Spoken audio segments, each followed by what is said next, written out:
Ethiopia is set to inaugurate Africa's biggest hydroelectric dam. The Grand Ethiopian Renaissance Dam will power homes and industries across East Africa, but is sparking tensions with Egypt and Sudan over the flow of the River Nile. For more, our chief Africa correspondent Jennifer Zabasajja joins us from Johannesburg. I mean, Jennifer, this has been 14 years in the making, finally being inaugurated. Talk to us about the significance of this dam, perhaps before we talk about some of the controversies surrounding it.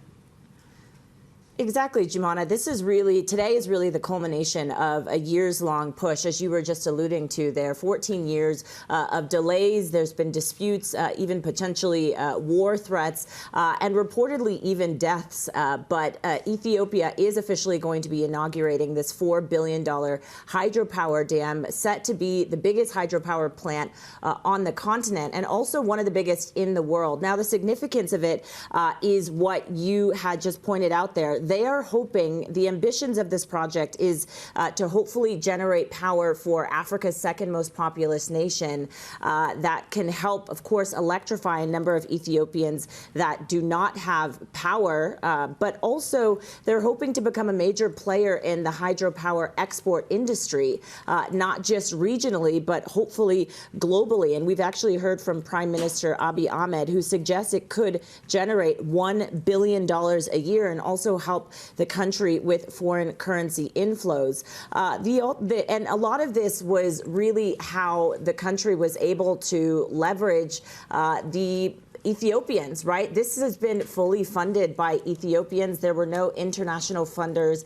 that were brought into the mix. They were able to get donations and also cash bonds that people were able to buy. And so for many people, This is a rare opportunity of unity for Ethiopians, especially if we take a look at 2026 being a year where they're going to have an election. But of course, as you pointed out there's quite a lot of controversy around this dam.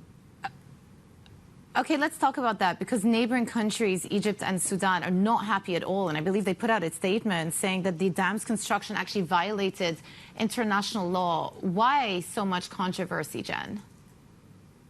Right. And this has been an opposition from Egypt and Sudan for years. This is not the first time that we have heard their opposition. There have been many times, though, over the past 14 years of construction that they've tried to get all of these neighboring countries on board to agree with the constructs of this dam. But that has not been able to elicit any sort of agreement. And really, if we take a look at it from the perspective of Egypt, and this map is perfect to show it, Egypt, 80% of Egypt's water needs are met by the Nile. And so the Nile River, of course, is integral to this part of the world, and also really globally if you take a look at it constructively.